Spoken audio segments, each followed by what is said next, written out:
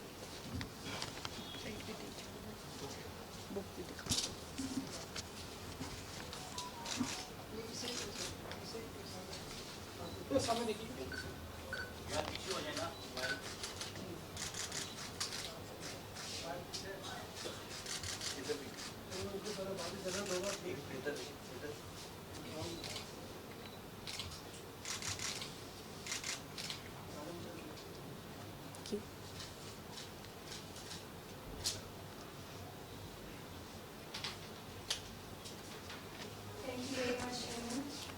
Now I would like Mr. Abul Qadari Mrs Amna Janjua کا اور ان کے تمام شرکائے محفل کا کہ انہوں نے مجھے اس محفل میں شریک ہونے کی دعوت دی، اور آج اس محفل میں جتنے بھی مہمانان گرامی ہمارے ساتھ تشریف رکھتے ہیں ان کا میں خاص طور پہ شکر گزار ہوں۔ یہ وہ لوگ ہیں جن کی سرپرستی مسنگ پرسنز کی تحریک کو سال ہر سال سے حاصل رہی ہے، اور مسنگ پرسنز کے تمام جو اجلاس ہوتے ہیں ان میں یہ حاضر ہوتے ہیں۔ عطیہ اللہ جان صاحب ہمارے ساتھ بیٹھے ہوئے ہیں، اسد طور صاحب بیٹھے ہوئے ہیں، فاؤنڈیشن فار فنڈامنٹل رائٹس سے اسد گلزار ایڈوکیٹ ہائی کورٹس پہ تشریف لائے ہیں، اور باقی مسنگ پرسنز کی فیملیز۔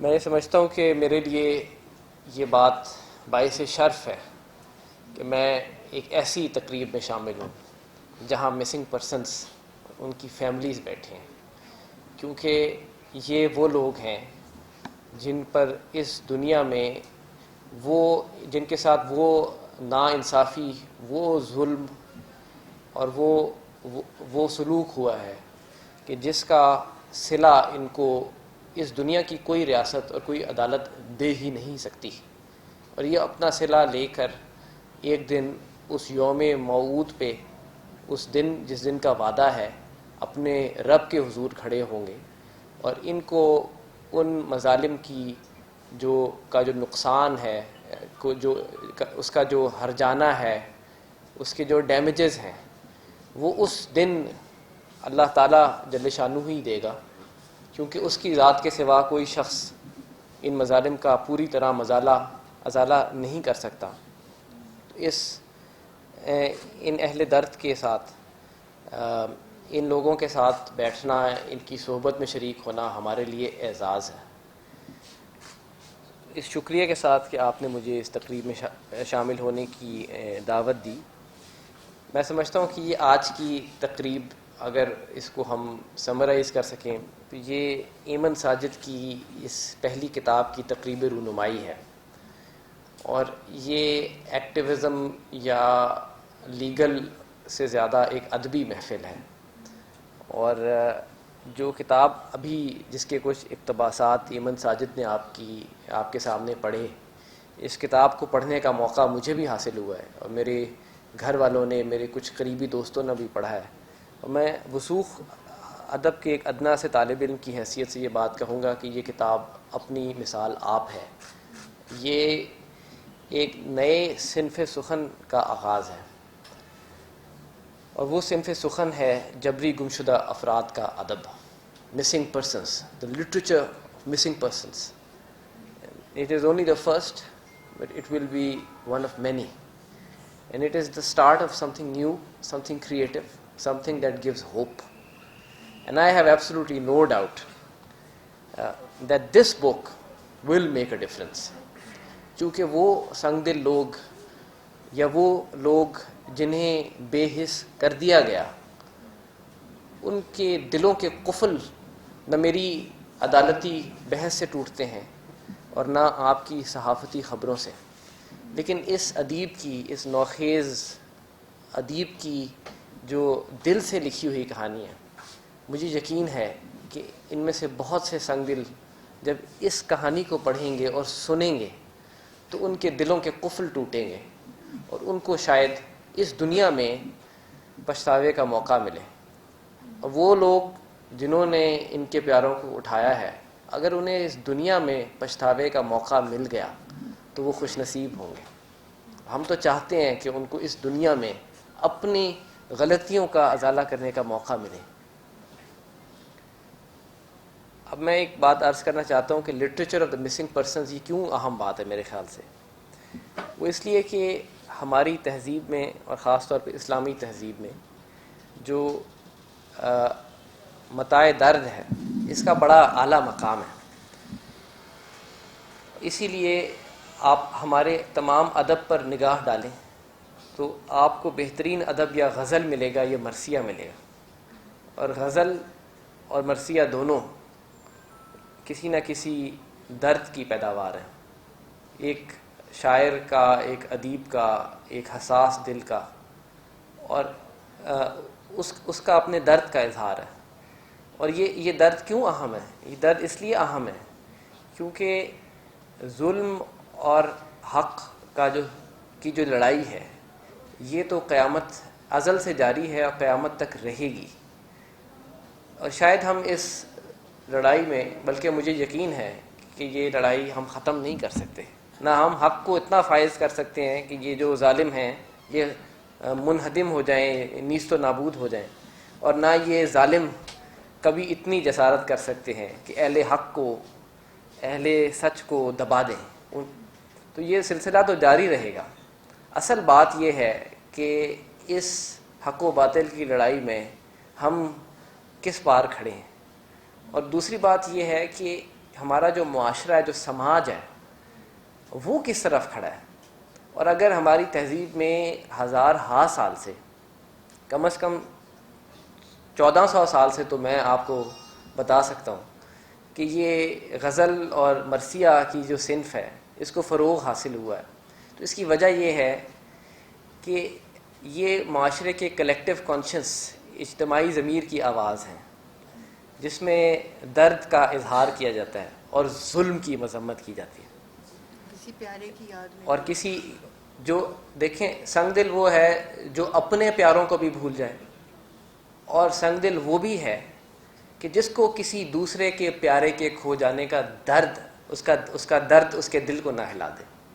جو کسی دکھتی ہوئی غزل کو سن کے جس کا دل نہ پسیجے، اور جو مرثیہ سن کے آنکھوں سے آنسو نہ بہا سکے، وہ بدقسمت ہے. اور وہ معاشرہ جہاں نہ غزل ہو نہ مرثیہ ہو، وہ بھی بڑا جامد، بڑا انفرٹائل، بڑا بانجھ معاشرہ ہو جاتا. لیکن آج ہماری خوش قسمتی ہے کہ اس اتنے عظیم کرب کو جو 20 سال سے اس ملک میں کچھ لوگ اپنے دلوں میں سنبھالے بیٹھے تھے، اس کو ایک آواز مل گئی ہے. اور اس سماج کو یہ توفیق ہوئی ہے کہ وہ اپنے عہد حاضر کے سب سے بڑے ظلم کا مرثیہ بیان کر سکے. یہ جو کہانی آج آپ کے روبرو موجود ہے، یہ دراصل ہمارے سماج کا مرثیہ ہے. اور اسی لیے یہ ایک بہت بڑی کنٹریبیوشن ہے ہمارے لٹریچر کو. تو متاع درد کے حوالے سے میں یہ عرض کرتا ہوں کہ متاع درد ایک بڑی قیمتی چیز ہے. آج جو لوگ مسنگ پرسنس کی فیملیز والے یہاں بیٹھے ہیں، وہ اس متاع سے مالا مال ہیں. اور آج ہماری خوش نصیبی یہ ہے کہ اس کتاب کے توسط سے انہوں نے اپنے درد کی اپنا یہ متاع درد جو ہے وہ ہم سے اور تمام قارئین سے شیئر کیا ہے، ان میں بانٹا ہے. تو آپ بھی اس کتاب کا مطالعہ کریں اور اس درد کو محسوس کریں جس درد کی سے یہ فیملیز سال ہا سال سے برسر پیکار ہیں. اور دوسری جو بات میں عرض کرنا چاہتا ہوں کہ یہ کیوں ہے کہ ریاستی قوتیں اور ظالم اور جابر لوگ کچھ لوگوں کو جیل میں ڈال دیتے ہیں. کیونکہ ہماری تاریخ میں آپ 2000 سال سے اگر دیکھیں تو یہ جو لوگوں کو جیل میں ڈالنے کا، زندہ میں ڈالنے کا جو سلسلہ، یہ بڑا پرانا ہے. اہل سنت کے 4 ائمہ فقہ میں سے 3 ایسے ہیں جنہوں نے جیلیں کاٹی. 4 میں سے 4 نے جیلیں کاٹی، اور 3 ایسے تھے جنہوں نے اسی ظلم کی وجہ سے بالآخر جام شہادت نوش کیا. اور امام علی ابن ابی طالب کے فرزند اور سیدہ فاطمہ الزہراء کے فرزند امام حسین ابن علی اور ان کے 73 ساتھی، جن کے پیروں کی خاک کے برابر بھی ہم آپ نہیں ہیں، انہوں نے بھی ایک ظلم کا ایک جو ہے وہ سامنا کیا.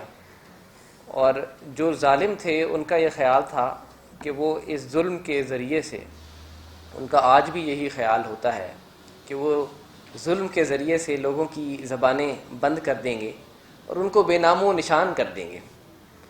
تو میں ان سے میں عرض کرتا ہوں، ان کو سمجھانے کی کوشش کرتا ہوں کہ تم نے جس پہ ظلم کیا، آج نام اس کا زندہ ہے، آج حسین ابن علی کا نام زندہ ہے, آج اس کی آل و اولاد اس دنیا میں پھیل گئی ہے. وہ 73 جو تھے جن کو بے گناہ شہید کیا گیا, جن کو بے گناہ تکلیفیں پہنچائی گئیں, سیدہ زینب اور سکینہ, آج ان کے نام لیوا تو اس دنیا میں ہر جگہ ملتے ہیں. لیکن جنہوں نے اپنے جبر, اپنی قوت, اپنی طاقت کا مظاہرہ کیا, آج کسی کو ان کا نام بھی پتہ ہے, اور ان میں سے جس ایک شخص کا نام بھی لوگوں کو معلوم ہے, اس شخص کا نام ہم اپنی زبان پہ لینا بھی نہیں چاہتے. تو یہ جو آج کے ظالم ہیں, ان کی خدمت میں یہ عرض کرتا ہوں کہ ایمن ساجد کی کتاب تو اللہ تعالیٰ نے اس کو پوری دنیا میں عام کرنا ہے, اور جن لوگوں کی محبت میں اور جن لوگوں کے ظلم پر ہونے والے ظلم کے خلاف اس نے یہ کتاب لکھی ہے, ان کا نام تو دنیا میں روشن ہے. لیکن وہ لوگ جو اپنے آپ کو فرعون ثابت کرنے کے لیے ان پر مظالم ڈھاتے رہے, وہ تو اپنا نام کسی عدالت میں کیا کسی دوسرے کو بتانے کے قابل بھی نہیں. تو یہ رسم زباں بندی ایک ایسی چیز ہے جس کی خواہش جو اہل حکم کو اور اہل جور و جفا کو بڑی پرانی رہی ہے, لیکن ان کی یہ خواہش پوری نہیں ہوتی. بالآخر آواز جو ہے وہ مظلوم کی بلند ہوتی ہے. مظلوم کی آواز کو بلند کرنے والوں کو ہمارا سماج پسند بھی کرتا ہے, اور مظلوم کی آواز کو بلند کرنے والے جو ہیں وہ لائق تحسین ہیں, وہ قابل رشک ہیں, اور اس میں آپ سب لوگ شامل ہیں. تو میں آپ سب کا شکر گزار ہوں. اور فیض صاحب کی ایک نظم ہے.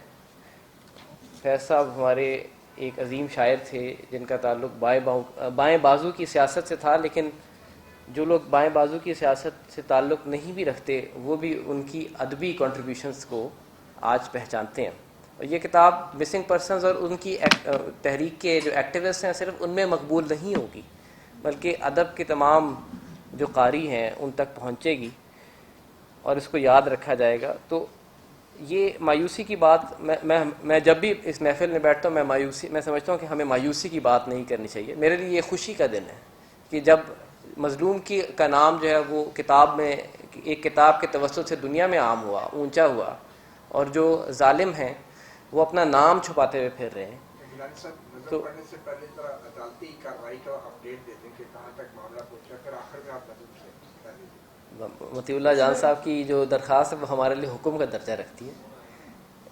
اس مقدمے میں یہ واقعہ 2016 کا ہے, اور 2016 کے اگست سے 2018 تک سنگل بینچ آف اسلام آباد ہائی کورٹ میں ہم اس مقدمے کی پیروی کرتے رہے. بدقسمتی سے ساجد محمود کا پتہ تو نہیں لگایا جا سکا, لیکن اسلام آباد ہائی کورٹ نے 2018 میں ایک تاریخ ساز فیصلہ دیا, اور وہ فیصلہ یہ تھا کہ ایک تو سب سے پہلے عدالت نے پولیس کو یہ احکامات جاری کیے کہ وہ جلد از جلد ساجد محمود کا پتہ لگائیں, اور اس حوالے سے جس کی تفتیش کر رہی ہیں, جس پہ چھاپے مار رہے ہیں, جس پہ کو اریسٹ کرنا ہے اس کو کریں.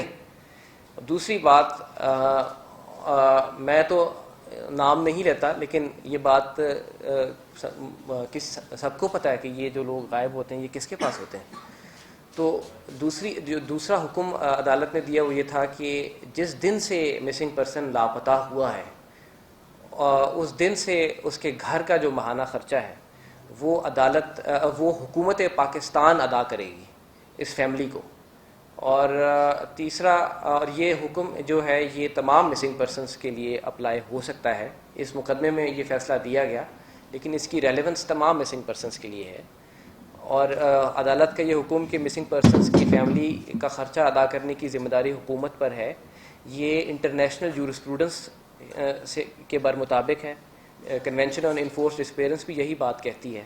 اس کے علاوہ 2010 میں جسٹس کمال منصور عالم کی سربراہی میں بننے والا پہلا مسنگ پرسن کمیشن, یہ جو دوسرا والا یہ تو فراڈ ہے, لیکن جو پہلا والا تھا جس کو اسی لیے ختم کر دیا گیا کہ وہ صحیح تھا, اس نے یہ بات تسلیم کی کہ مسنگ پرسنس کی فیملیز کا خرچہ حکومت کو اٹھانا چاہیے, اور جب وہ بازیاب ہو جائیں تو اس کے بعد بھی ان کی بازیابی کہ ان کی جو غیر قانونی ان کو لاپتہ کیا گیا تھا اس کے خلاف غیر قانونی سلوک کے مداوع کے طور پہ بھی کمپنسیشن ہونی چاہیے.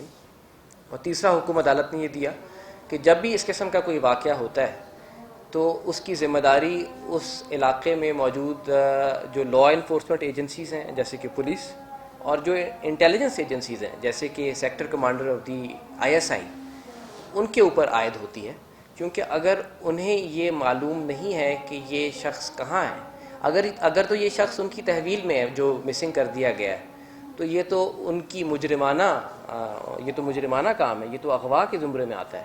اور اگر sector commander of the ISI اور ریلیونٹ SHO کو یہ معلوم نہیں ہے کہ یہ شخص کہاں گیا، اس کو زمین نگل گئی یا آسمان کھا گیا، تو یہ ان کی غفلت ہے. کیونکہ ان کو تو تنخواہ اس چیز کی ملتی ہے کہ وہ خبر رکھیں کہ ان کے علاقے میں کیا جرم ہوئے.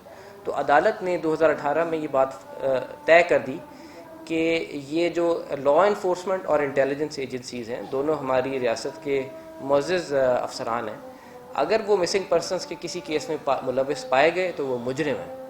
اور آخری بات جو عدالت نے کی وہ یہ تھی کہ جو اس کیس کی تحقیق میں تفتیش میں غفلت ہوئی اسلام آباد پولیس سے اور ڈپٹی کمشنر اسلام آباد سے، IG پولیس سے، سیکریٹری آف ڈیفنس سے، سیکریٹری آف انٹیریئر سے، ان تمام لوگوں کے نام لے کر ان کو تقریباً 1 لاکھ روپے ذاتی جرمانے بھی کیے گئے. 2018 ہی میں اس وقت نئی حکومت سابق وزیر اعظم عمران خان صاحب کی جب آئی تو انہوں نے اس فیصلے کے خلاف ایک اپیل دائر کی، اور پچھلے 4 سال سے ان کی حکومت مسنگ پرسنس کے خلاف اس اپیل کی تندہی سے پیروی کرتی رہی. ہمیں انتہائی مشکلات کا سامنا رہا ہے.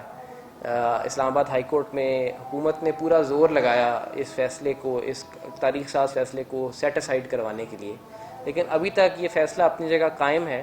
اور ہمیں انتہائی قوی امید ہے کہ ہم اسلام آباد ہائی کورٹ کے ڈویژنل بینچ کو بھی یہ کنونس کر دیں گے کہ یہ فیصلہ قائم رہنا چاہیے اور مسنگ پرسنس کو انصاف ملنا چاہیے.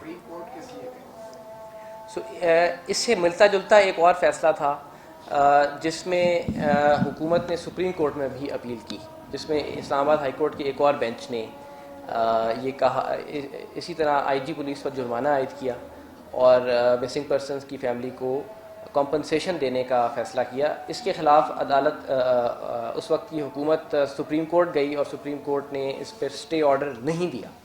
وہ اگرچہ ان کی اپیل کی سماعت جاری ہے، لیکن سپریم کورٹ نے بھی اس فیصلے کے خلاف بادی النظر میں کوئی ایڈورس ریمارکس نہیں دیے.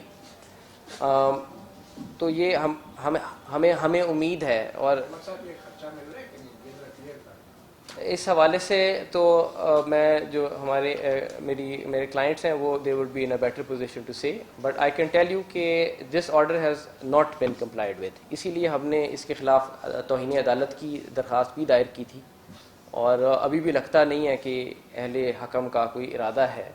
لیکن اگر ان کا کوئی ارادہ نہیں ہے تو ہمارا بھی یہ ارادہ ہے کہ ہمیں اگر انشاءاللہ 40 سال بھی لڑنا پڑا، اللہ کرے کہ ایسا نہ ہو، لیکن ہمیں 40 سال بھی لڑنا پڑا تو ہم انشاءاللہ لڑیں گے. اللہ تعالیٰ توفیق دے، آسانیاں دے.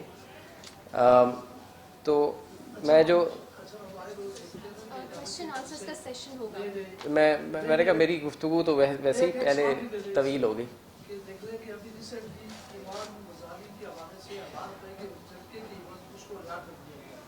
رات کو 12 بجے رات میں فیصلے کیے جاتے ہیں. ہم نے تقریباً عام جدوں کو بڑے عرصے سے دیکھ رہے ہیں کیونکہ صحافت سے ساری ویوستھا کہ یہ جدوجہد سرکولر بھی چل رہی ہے. پریس کلب میں ہم نے ان کو اوپن دیا ہوا ہے کہ جب بھی آپ آئیں پریس کلب میں آپ ہم اسلام آباد پریس کلب کے شکر گزار ہیں. ہم ہمیشہ فورم دیتے ہیں کہ آپ اس یہ جو آپ فیصلے بھی دیکھ رہے ہیں کہ 12 بجے بھی ہو رہے ہیں، عدالت میں یہ جلدی پہ ایک کسی کو رہا بھی کیا جاتا ہے، لیکن اس کی طرف کیوں نہیں سو موٹو ایکشن دیا جاتا ہے؟ آخر اگر نہ دیا گیا تو ہونے والا یہ بالکل یہ بہت اچھا سوال ہے آپ کا کہ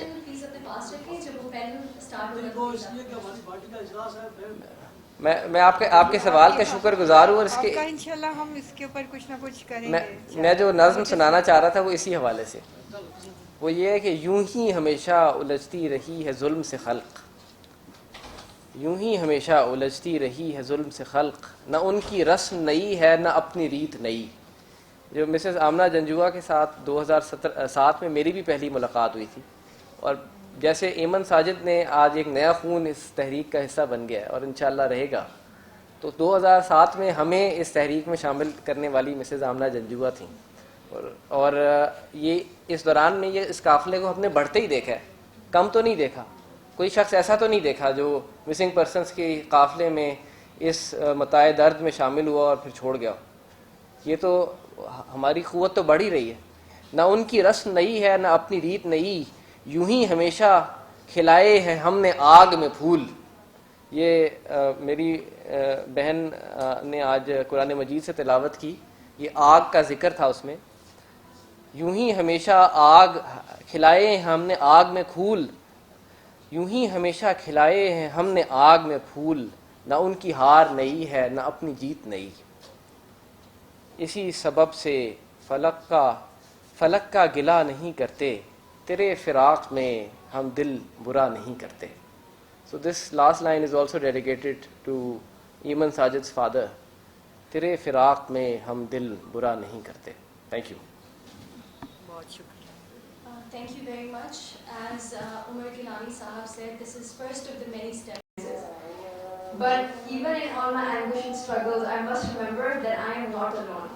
This country and upon the society of this country. And this has been going on for the last 25 years without showing any signs of stopping or slowing down. To the shady powers who are behind this enforced disappearance, I would like to say, you cannot silence us. And maybe your thought process behind taking away the men of our family, our fathers, is that you think that the women who are left behind, the wives or the sisters or the daughters, are too weak to stand up and fight against your injustice. To them I would like to say, we the daughters, we the women will lead the fight against your injustice. And no matter how hard you try, you cannot make us disappear. We are the proud daughters of this land, daughters such as myself, such as Talia Khattak, Aisha Janjua, Sami Baloch, and many, many others. We are the proud daughters of this land, and we will not allow this land to be hijacked with your tyranny and oppression. You may forcibly disappear our fathers, but you cannot erase a person. You can never erase a person. We will never allow their stories to be forgotten, and we will not let their legacies disappear. We refuse to disappear. Thank you.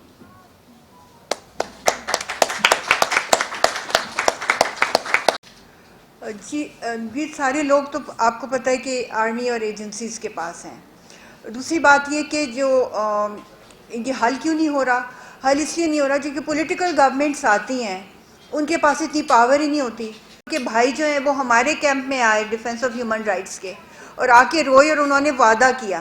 اسی طرح جو سابق عمران خان ہے جو کہ سابق وزیر اعظم ہے، وہ ہمارے کیمپ میں آئے اور انہوں نے کہا یا میں نہیں رہوں گا یا یہ ایجنسیز نہیں رہیں گی. کلمہ پڑھ کے انہوں نے یہ کہا. تو اب اتنے بڑے بڑے جب سیاسی لیڈران ہم سے کمٹمنٹس دیتے ہیں اور جب وہ پاور میں آتے ہیں تو پھر وہ ہم سے آنکھیں بھی نہیں ملاتے. جو عمران خان صاحب نے تو ملاقات کی، مگر انہوں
اس کے خلاف اپیل 4 سال سے جاری ہے.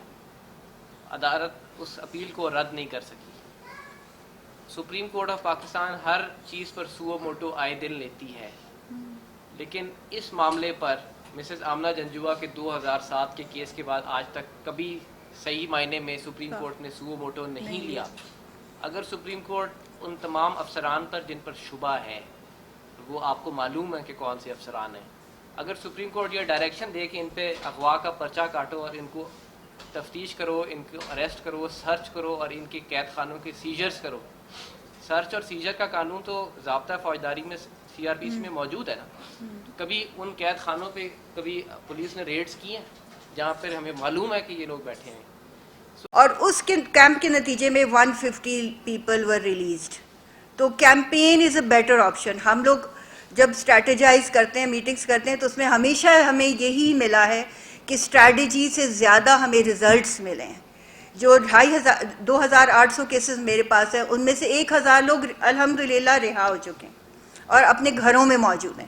تو یعنی 1/3 اگر اسی طرح سے اگر پورے پاکستان میں اس سے بھی زیادہ لوگ ہیں، جیسے 8,000 کمیشن کے پاس ہے اور وہ کہہ رہے ہیں کہ اب 2,500 رہ گئے ہیں، تو کنسیڈرنگ دی اسٹرگلز رزلٹ آ رہا ہے. بس ہمیں اور زیادہ پوش کرنا ہے کیمپین کی طرف، کیونکہ عدالتی کارروائی تو ہم دیکھ چکے ہیں. ہم سپریم کورٹ میں ہائیسٹ لیول تک چلے گئے. 2005 سے 2018 تک ریگرسلی پیشیاں ہوتی تھیں.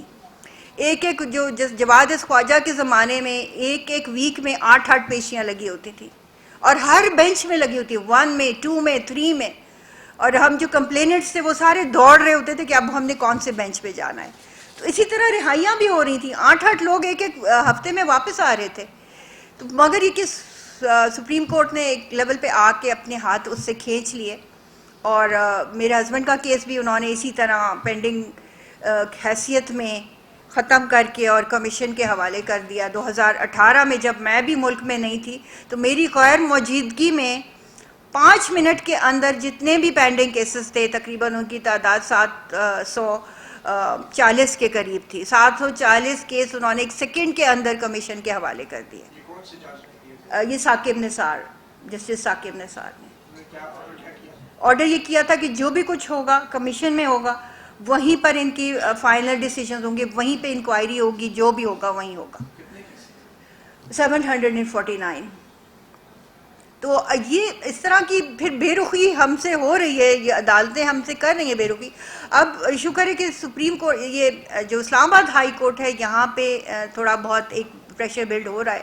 مگر اب یہ بھی پتہ نہیں ہے کہ کب تک یہ بھی اس پریشر کا مقابلہ کر سکیں گے. کی سمری پیش کی ہے عمر عطا بندیال صاحب کو، جس میں کہ پوری سمری پیش کی ہے اور ان سے یہی ریکویسٹ کی ہے کہ ہائی کورٹس کے پاس وہ اتھارٹی اور پاور نہیں ہے جو کہ سپریم کورٹ کے پاس ہے. اور supreme court was the one جس نے کہ سوموٹو نوٹس لے کے 2005 میں یہ کیس سٹارٹ کیے تھے، اور انہوں نے آج تک اپنے فائنل ڈیسیژن نہیں دیے. تو یہ سپریم کورٹ کی ذمہ داری ہے کہ یہ آپ کا بیبی ہے اور آپ ہی اس کو سب سنبھالیں اور اس کو فائنل اپنے انجام تک پہنچائیں. جو بھی ڈیسیجن دینا ہے آپ نے، اچھا دینا ہے برا دینا، آپ دیں تو صحیح. آپ نے فائنل ڈیسیجن نہیں دیا آج تک. یہ تو کوئی بات نہیں کہ 750 کیسز آپ کمیشن کے حوالے کر دیں اور اپنے آپ کو بری کر لیں. دس از ناٹ دا وے. تو میں سمجھتی ہوں ابھی تک سپریم کورٹ ہی ذمہ دار ہے. ان کو فائنلی اس کو لینا پڑے گا. کمیشن کو بند کروائیں، تمام cases supreme and high courts میں ہوں. اور نہیں تو اگر یہ نہیں کر سکتے اسپیشل بینچز کر دیں ہائی کورٹ میں اور سپریم کورٹ میں، جو کہ ان کیسز کو ڈیل کر رہے ہو. ہمیں ایک غریب ملک کو کیا ضرورت ہے ایک کمیشن کا ایکسپینس اٹھانے کی، جس میں 18 لاکھ جو ہے کم و بیش وہ ان کی سیلری ہے جو جج صاحب، جو کہ وہ از نیور دیئر. جتنی بھی ہماری پیشیاں کمیشن میں ہوتی ہیں، جیسے جاوید اقبال وہاں پر نہیں ہوتے، تو وہ کس چیز کی سیلری لے رہے ہیں جب وہ نیب کے بھی چیئرمین ہیں؟ اور اتنا کنٹروورسیل ہونے کے باوجود ان کو کوئی حکومت کیوں نہیں ہٹا رہی؟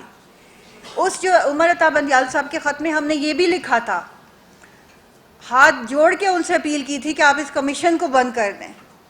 ہم لوگ جو ایک جیسے چکر کھا رہے ہیں، ہم آگے اور راؤنڈ گھوم رہے ہیں، کوئی بات نہیں بنتی، بند گلی میں چلے گئے ہیں. شام میں کافی بڑی تعداد میں لوگ بازیاب بھی ہوئے ہیں، ریلیز بھی ہوئے ہیں، گھروں کو بھی آئے ہیں. ان کی تعداد بتائیں گی اور انہوں نے کچھ آپ سے شیئر کیا ابھی تک؟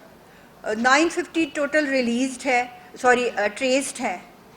ہاں جی، ٹریس کا مطلب یعنی کسی نہ کسی جیل میں، انٹرنمنٹ سینٹر میں کہیں نہ کہیں اپیئر ہو گئے ہیں. ابھی ریسنٹلی کہ پچھلے 2-3 مہینوں میں کافی سنا ہے. جی ہاں، کافی زیادہ لوگ تقریباً پچھلے 10 سال میں اگر آپ کہیں یا پچھلے 4 سال میں کہیں تو 50 سے زیادہ لوگ ہیں جو کہ ٹریس ہوئے ہیں. ریلیز ہونے کی تعداد کم ہے، تقریباً 10 سے 12 ہے جو کہ ریلیز ہوئے ہیں، اور وہ بھی جس طرح ایک زاخیل کا میں آپ کو بتاؤں کہ ریلیز ہونے کے بعد ایک بھائی کو ریلیز کیا تو دوسرے بھائی کو اٹھا لیا. So this is the way they continue to instill agony in the families. لگاتار اس کو ہوتا رہتا ہے. شیئر کرتے ہیں کوئی آپ سے؟ جی ہاں بالکل وہ شیئر کرتے ہیں، مگر یہ کہ سب سے بڑا ایک اور ٹارچر یہ ہے کہ پولیس ان کو مجبور کرتی ہے کہ آپ یہ بیان دو کہ آپ خود ہی چلے گئے تھے. تو اب یہ کہ پولیس ان کے پیچھے ہوتی ہے اور ہم پولیس کے پیچھے ہوتے ہیں کہ یہ کہیں اس کو فیملی کو اکیلے میں کہیں پکڑ لیں یہ لوگ گاؤں میں جا کے، اور وہ ان کے پاس بیانات ریڈی ہوتے ہیں اور ان سے انگوٹھا لگواتے ہیں دیٹس اٹ، اور جا کے وہ کمیشن میں پیش کر دیں کہ دیکھیں بندہ تو خود چلا گیا تھا. تو یہ پھر ہمیں بھی ایک غلط اس میں ڈالتے ہیں کہ جیسے کہ ہم نے غلط الزام لگایا ہو، یا جیسے کہ ہم نے فیملی کو کوئی غلط بات سکھائی ہو. تو یہ بات نہیں تھی، بلکہ اس وقت فیملیز بھی پھر اس بندے کے آ جانے کے بعد اتنا ڈر جاتی ہیں کہ وہ خود پیچھے ہٹ جاتی ہیں. اب کچھ بہت سارے والدین ہیں جنہوں نے ہم سے بھی چھپ کر پولیس کو یہ بیان دے دیا کہ ہاں وہ تو خود چلا گیا تھا. تو اب اس میں پھر ہم لوگ پھر ہر طرف سے پھر برے بنیں گے کہ یہ تو آپ نے غلط کام کیا تھا. جی ضرور آپ بتائیے. میم آپ نے پولیٹیکل پارٹیز کی بھی بات کی کہ جب اقتدار میں ہوتے ہیں تو یہ بھول جاتے ہیں کہ پرائم منسٹر